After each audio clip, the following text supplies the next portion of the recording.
More perfect union, MAGA Mamdani. This is just gonna make me mad again. God damn it. Ah! Right away, they call me a communist. They call me a socialist. Like, you're not a conservative. You're not MAGA. That's what people say. You cannot be that. Time out. You cannot be MAGA and Mamdani. Why not? Why can't you be? To me, it's the most natural thing in the world. When Zohran Mamdani, a Democratic socialist, met with Donald Trump in the Oval Office, it wasn't supposed to go well. The president has been repeatedly referring to him as a communist.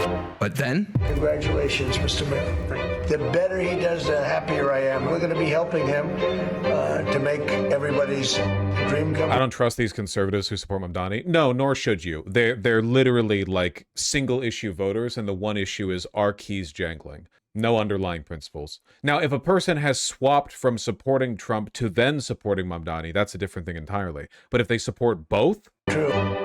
People started looking at me like I was a fortune teller, like I had somehow told the future, and I started believing it. Something strange is happening in New York City. A new group of voters is emerging, and they're quietly challenging our most basic assumptions about politics. This is going to make me mad. I can tell this is going to make me mad again. I can tell this is going to make me mad again. What box would you put me in? I wouldn't say really any box at this point. In 2024, New York shifted to the right, more than it had in decades. Just a year later, the city swung back to the left, electing its first ever socialist mayor.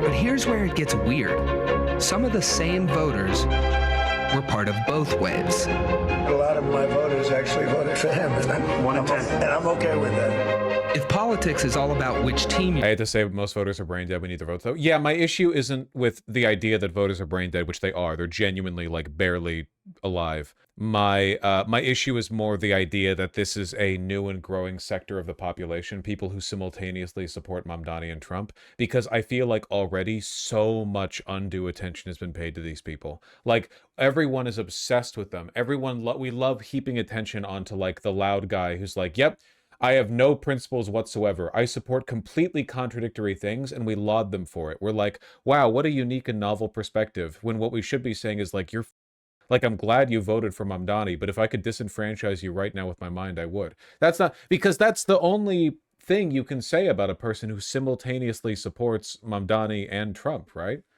I guess I just don't like the implicit endorsement of their worldview by treating it as though it's novel and not really stupid and contradictory. But I haven't watched the video yet, so I'm gonna yeah, let's watch we'll watch the video. This kind of sorry, I every time with More Perfect Union I rag on them a little bit, but like I don't know, they just need to put out 5 videos about how Republicans are like really dumb, bad people, and that'll win me over back. You know, I'll get swapped right over. Isn't supposed to happen. I mean, did you see the guy who has the MAGA from Mamdani hat? So who are these voters? What are they after? Are they just outliers? Or are they a preview of whatever comes next? I'm just trying to figure out what's up with these highly weird election results. Hey! How you doing? What's up, man? You got thoughts on these too? Let's talk Trump and Mamdani. who the fuck is that? Finding Trump to Mamdani voters was never going to be easy. You got thoughts on Trump and Mamdani? According to exit polls, about 1 in 10 Trump voters in New York also voted for Mamdani. Hi, guys. Which may not sound like a lot, but in politics, those kind of margins can swing elections. Quick question, I got 5 minutes. 1 in 10 New Yorkers who went for Trump also voted for Mamdani. Like, how do you make sense of that? I have no idea. I definitely did not. It does not make sense. Time out. Yeah. So basically, you're a hypocrite at that point. Like, yes. I mean, if you did, there's something you got to screw loose. Yeah. So when I go MAGA for Mamdani, makes me cry. I don't understand the portion of the left that pumps the average normie voter. Yeah, I think like what we need to return to, I think, is like and by the way, this is like a proto-Marxist belief, okay? We have to return to a contempt for the lumpen proletariat, okay? The natural ally of the socialist has never been the working man, because the working man, as much as we've eulogized them in like rhetoric and songs or whatever, the average like working class guy is uneducated and like kind of stupid, Like that's a rule of reality. Every country, every time period. Education is liberatory. If you talk, if we're like, oh well, the political predisposition of people who have never like really been educated. I mean, they're generally like pretty tribalist and superstitious and not really like prone to these big bouts of political thought, right? They're very easy to manipulate. There's a reason why authoritarian leaders like to keep their populations poorly educated. It's the educated people, right? The, you know, college educated usually. These people tend to be socialists. Everyone points this out like it's some kind of like deep truth or hidden hypocrisy. Like, what do you mean the socialists don't instantly win the votes of the working men? Well, a lot of the working men are like genuinely think that Tren de Aragua is gonna steal their girlfriend. Like, what do you no, like they're stupid. I don't believe what I believe because I want to get along with Joe Plumber or whatever. I believe what I believe because it's objectively right. I'm not this isn't like an outreach thing, you know? The appeals to the working class need to be made, but like you have to do so with the recognition that we're kind of talking down to them. We are, and we should, because I've seen how the working class votes. I'm using the term working class a bit flippantly here. I understand it's a lot more complicated than that, but like, you know what I mean.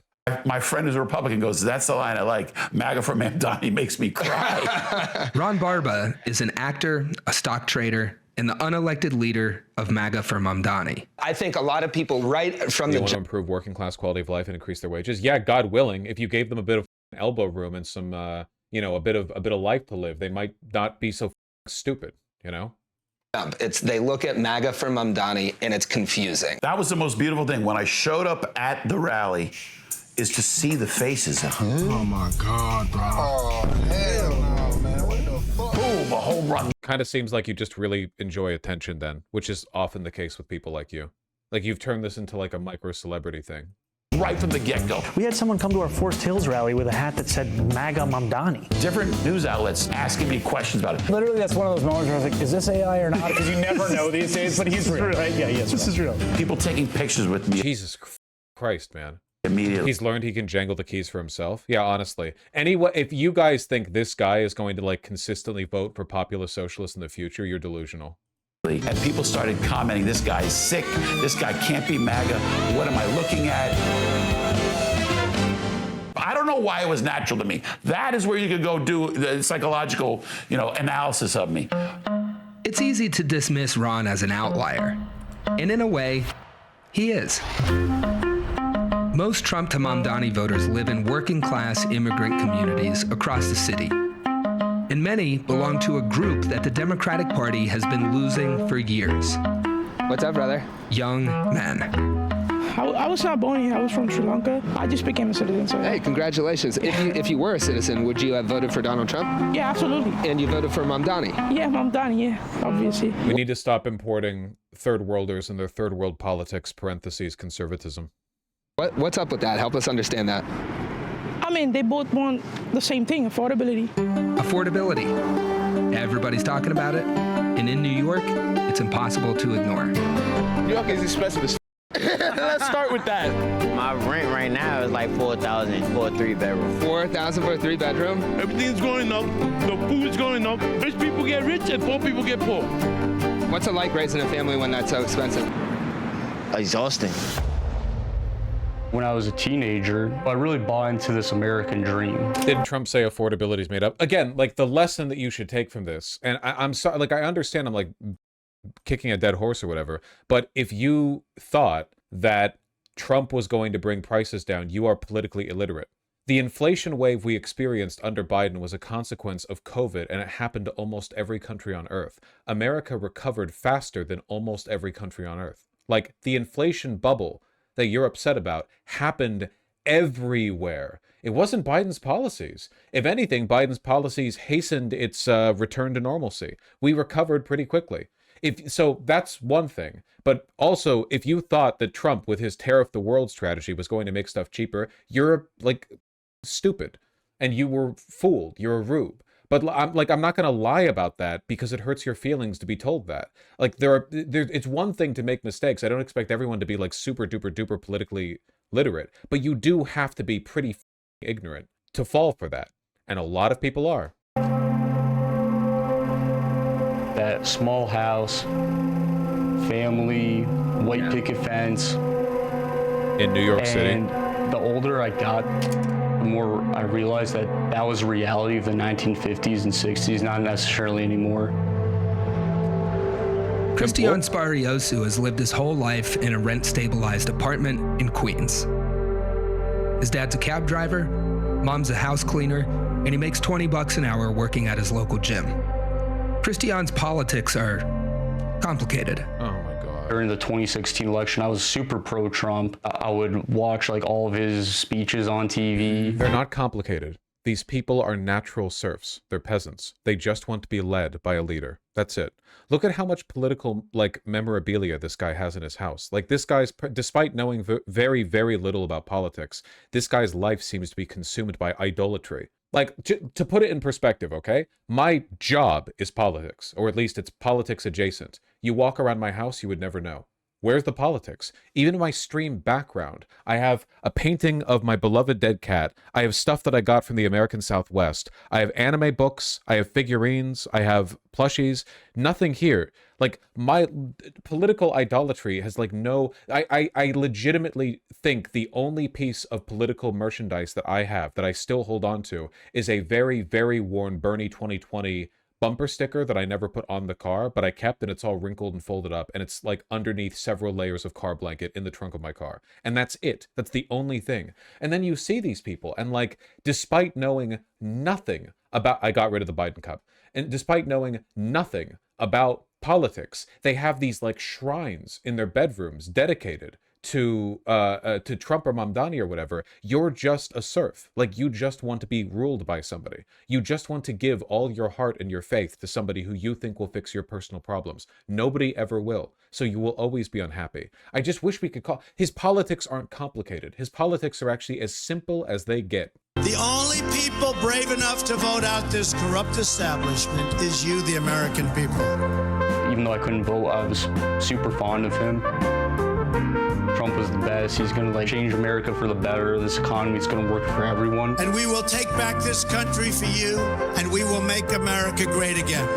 When I went to college, I was the president of the Siena College Republicans for a few years. Am I being too grumpy today? I don't know. This stuff, it like, the Gavin Newsom stuff was a lot. Like, that's already really rough. That was a lot to do. And then with this, yeah, you think okay, all right, it's like 50-50, 50-50. I'm being too grumpy. I don't know. I'm not trying, like, look, I don't think anyone is like well and truly a done deal. People can change. I just want us to call these out for what they are. You know, I want us to be honest about what these are, what they represent. I did a lot of stuff at Turning Point USA. Yeah, so this one I got when I got invited to go to CPAC in the beginning of 2020. I got to see the president speak. I got to meet many folks such as Charlie Kirk, and he's someone who really got me into politics. Interesting. Again, like idolatry. You're very, very interested in these figures, right? These people.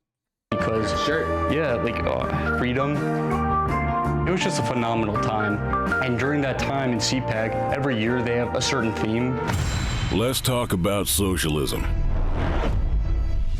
Like, socialism is evil, and I really bought into this. I'm like, so, like, this is like the worst thing ever. Like, some of these countries, in like Sweden, for instance, Scandinavia, like, I thought like they weren't doing so well.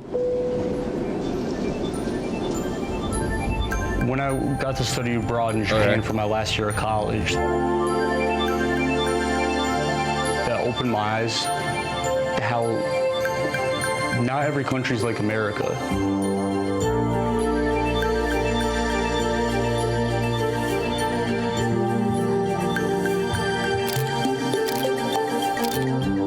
There was one point in Japan I had to go to the hospital for a medical emergency. This is like so fucking, but I hope the people who say shit like this understand how fucking stupid they sound. No, the like frothing at the mouth propagandists that I had spent every moment of my life worshiping had given me an inaccurate view of the world. I went to another country and instantly I was like, oh, this is like fine and normal. Things are okay over here.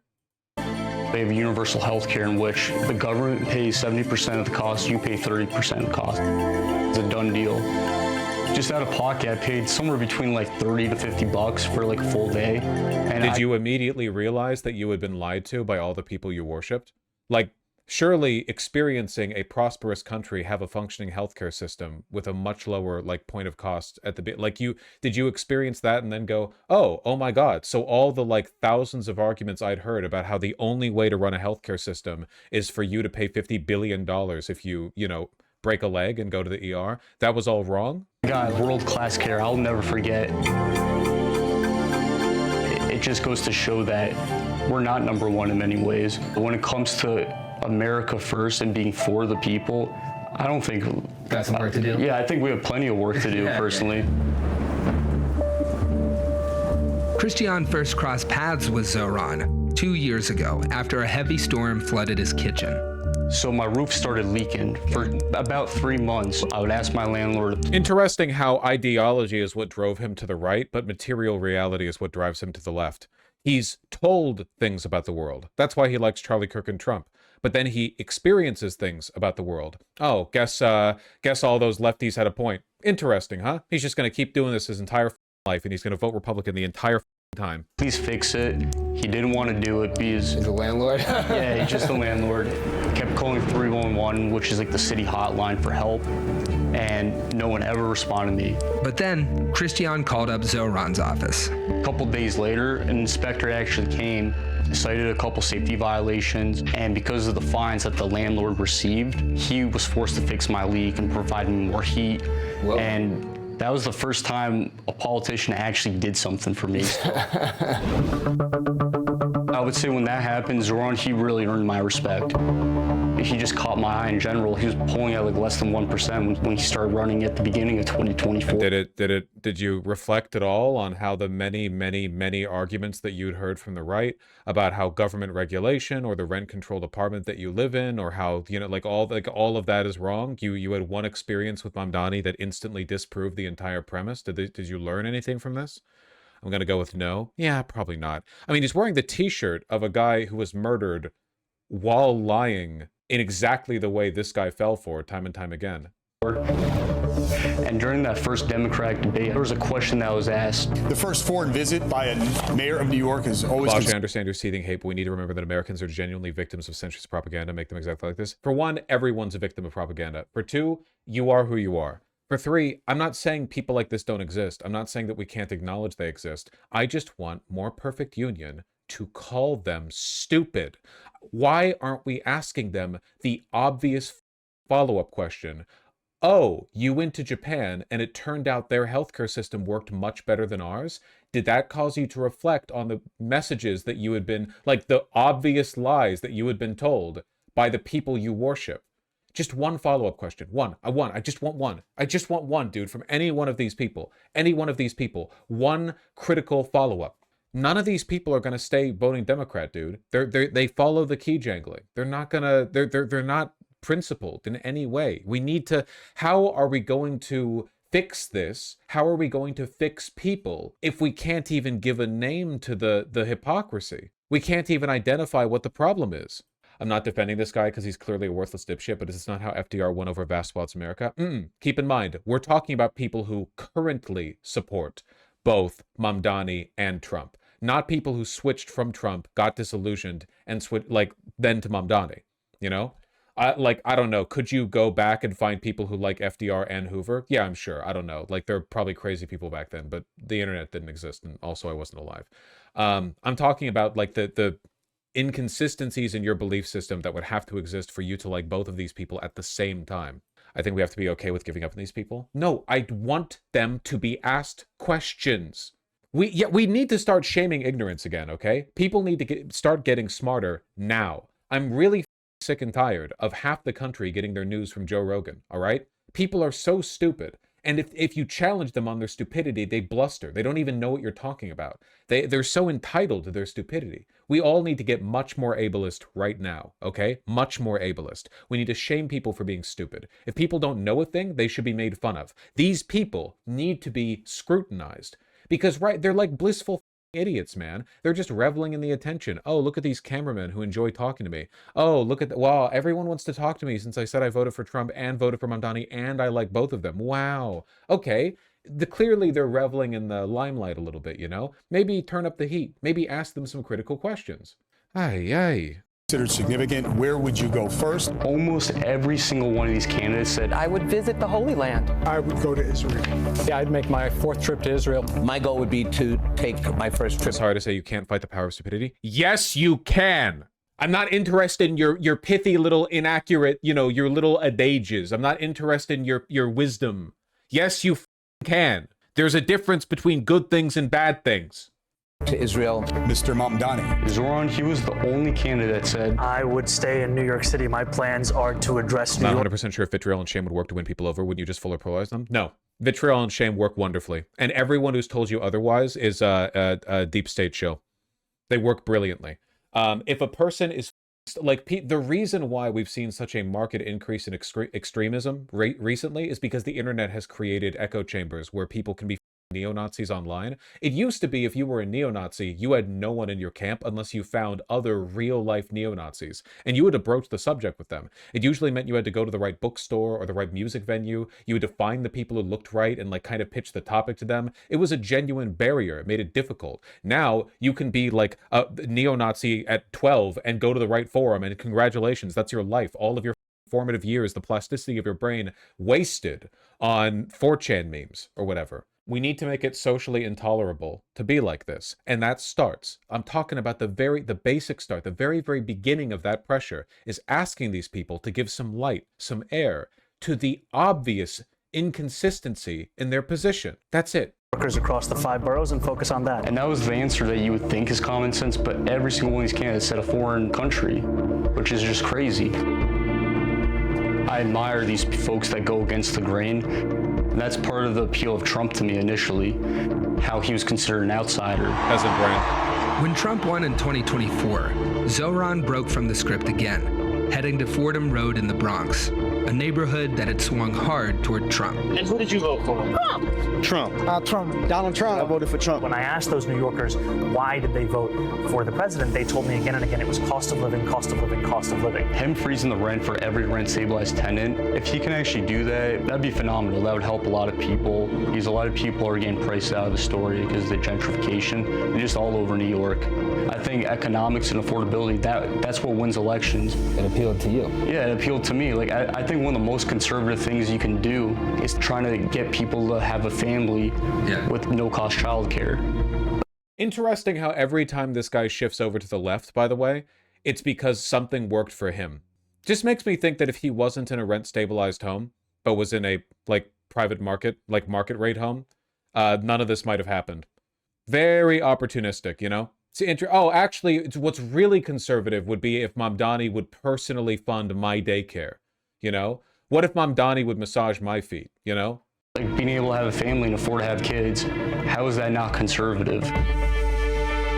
So these guys, Trump and Mamdani, very different people, both talking about affordability. How do you tell who means it and who to trust? By the way, every single politician ever, going back to before modernity, has talked about affordability. Kings would get up there from their castles and give speeches on the bountiful grain that they would bring into the kingdom. Literally everyone has always, the idea that this is a Trump Mamdani thing, oh, they're the two guys talking about cost of living, when everyone does that. I don't know. Superman and the Justice League ain't real, so I don't know who the hell gonna help us for real. Because a lot of politicians, when they get in charge, they try to change the rules. We just saw that with Trump, right? I saw very quickly, within the couple months of his second term in office, how he's not prioritizing the American people. He cares more about bailing out Argentina. Okay, so wait, hold on. Have you stopped supporting Trump, but are for some reason wearing the Charlie Kirk shirt? However many $1 billion, sending so much foreign aid to Israel. Did all this in his first term, by the way. All of this, he did all this in his first term. When we have so many homeless people here, people struggling, the economy's not doing good. I'm really hoping Zoran sticks to his promises, because I think a lot of Americans are fed up with the two-party system. It seems to be working for the millionaire and billionaire class, the top 1%, as opposed to the shrinking middle class and the working class. On a cold January morning, Zoran Mamdani stood on the steps of City Hall and promised a new chapter for New York City. But he's still wearing the Charlie Kirk shirt. Charlie Kirk defended everything that Trump did up to his death. This will not be a tale of one city governed only by the 1%. It will be a tale of 8.5 million cities, each of them a New Yorker with hopes and fears. It was an ambitious promise that every New Yorker could be an author of that next chapter. I just hate the idea that Mamdani's appeal is that he's able to jangle keys effectively for the benefit of these self-interested idiots who will never, ever, ever introspect. The two people this bit has focused on are a guy who clearly is just high off the attention. Jesus Christ, wearing like sequined suit jackets with, you know, MAGA for Mamdani walking around Times Square. Jesus Christ. And then this guy, the second guy, who like doesn't even seem to, like, he is upset with Trump, so he's not really MAGA Mamdani, but Few of these 8.5 million will fit into neat and easy boxes. Some will be voters who supported President Trump. It feels like a fetishization of stupidity. I agree. Yeah, that's what I think. I guess it's like too much fanfare in this direction, you know? Like, look at this earnest, noble America. They're not earnest, they're not noble, they're stupid and dangerous, and they're not going to stay on the left. A year before they voted for me. So now comes the test. Can this coalition of Trump voters, liberals, and socialists actually take on an economic order that's pushed so many to the edge in America's richest city? And what would it mean for the rest of the country if they did? As Americans, we can realize it's not Republican versus Democrat. It's more of like a class war. In a way, that is true, yeah. But you like Charlie Kirk, so I don't know. He said he's been disillusioned with Trump, so I don't know where he's at right now, I guess. If he's changed his mind, that's good, you know? Regardless of your political identity, race, religion, gender, the middle class is shrinking, becoming obsolete. Income inequality is getting larger and larger by the year. People are going to unite and then say, we're done with this. For too long in our city, freedom has belonged only to those who can afford to buy it. Our city hall will change that. That, or we're going to need to send a lot more young men to Tokyo. Japan had changed me in many ways, because if I didn't go there, I don't know how I would be politically, I don't know where I would be in my life. I've always thought like money would buy happiness and all this stuff. And then I realized there's more to life, and how in a country like Japan or some of the Scandinavian countries, they don't have to worry about bills as much. They don't have to worry about medical debt. I got to see this. I really wish they'd asked him more of what he wants to do going forward, like who he's going to vote for now. That was my favorite part of every single interview of disillusioned Trump voters a couple months after the election, because every single time they'd go down the same way. It would be some bum nowhere town in Kansas where some hicks were sitting together in a diner getting asked by a New Yorker interviewer, you know, oh, you know, why are you upset with this presidency? And they'll talk and they'll talk and they'll talk about how they're disappointed and so on and so forth. And then they'll be asked, would you change your vote if you could? They always said no. So it's like, okay. It was a great punchline every time. Yeah, 100%. Social safety net. And I wish folks could go there and see firsthand and then come back and call me a communist.